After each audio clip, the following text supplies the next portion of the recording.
tempatan, menyatakan strategi kementerian dalam memperkenalkan program dan perundangan berhubung pembangunan semula bandar ataupun dalam bahasa Inggeris urban renewal untuk menangani isu keusangan flat-flat lama di bandar yang perlu dibangunkan semula. Itulah soalan saya. Terima kasih. Terima kasih. Yang Amat Menteri, silakan.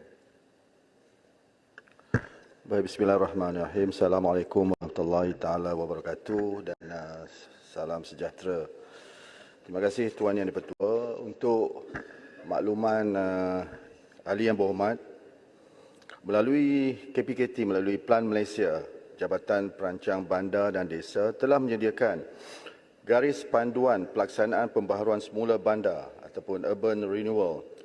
Berdasarkan GP tersebut, pembangunan semula bandar ditafsirkan sebagai satu program yang komprehensif dan bersepadu untuk tempoh jangka panjang bagi menangani isu kemelesetan ekonomi, keusangan dari segi fizikal, persekitaran dan sosial suatu kawasan bandar.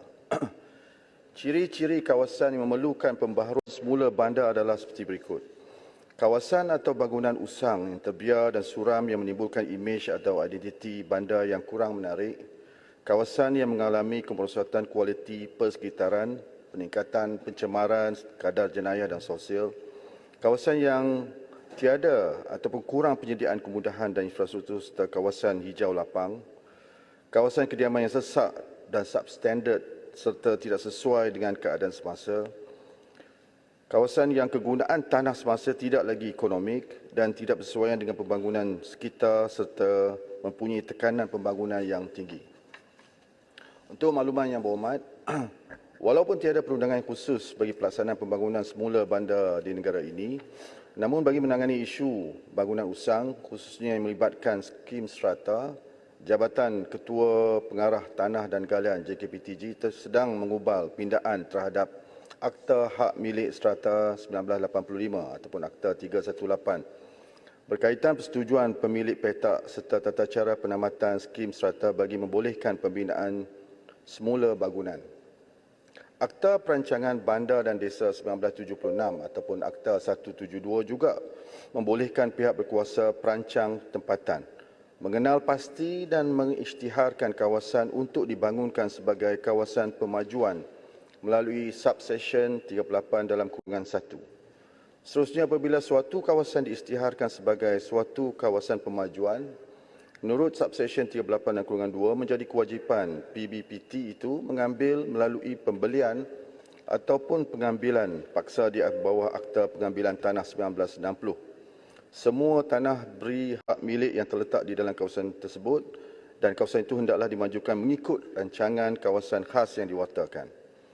Selanjutnya, bagi menunaikan kewajipannya di bawah subsection 38 dalam kurungan 2 Akta 172, PBPT boleh menubuhkan perbadanan dengan kelulusan Menteri Besar atau Ketua Menteri untuk menjalankan projek, skim atau perusahaan yang telah dirancangkan atau yang diusulkan oleh PBPT mengenai memajukan suatu kawasan pemajuan. Pengenal pastian kawasan pemajuan bermula semasa penerimaan suatu rancangan kawasan khas. Berdasarkan penanda arasan yang telah dibuat, aspek-aspek yang perlu diambil kira dalam membangun suatu perundangan yang khusus bagi pelaksanaan pembangunan semula bandar adalah pertama, urus tadbir, penubuhan badan pelaksana yang mempunyai bidang kuasa dan fungsi yang jelas dan tidak bertindih dengan kuasa dan agensi lain. Keduanya adalah soal kewangan melibatkan kos pembangunan yang besar. Tiga, perolehan tanah petak bangunan melibatkan tanah petak bangunan milik orang ramai yang memerlukan persetujuan majoriti pemilik dan kadar papasan. Keempat adalah pelaksanaan bersepadu yang memerlukan kerjasama bersepadu antara pelbagai agensi dan komuniti. Walaupun satu bentuk perundangan masih belum lagi wujud, tetapi banyak program pembaharuan semula bandar telah dilaksanakan sejak tahun 2000 lagi. Ini melibatkan pelaksanaan oleh pihak swasta, terutamanya bagi kawasan pembaharuan semula bandar yang menghasilkan pulangan ekonomi yang sewajarnya. Namun, bagi kawasan dan bangunan usang yang tidak mempunyai pulangan ekonomi pada pihak swasta, pihak kerajaan, termasuk pihak kerajaan negeri, disaran untuk mempertimbangkan satu bentuk kaedah pembaharuan semula bagi mengelakkan kawasan bangunan terus merosot ataupun menimbul isu urban decay. Oleh demikian, ingin saya tegaskan bahawa di pihak KPKT, kita berpendapat bahawa memang terdapat keperluan untuk menjalankan kajian secara terperinci dan menyeluruh bagi menentukan kesesuaian penggubalan suatu undang-undang khusus berkaitan dengan pembaharuan semula bandar. Terima kasih.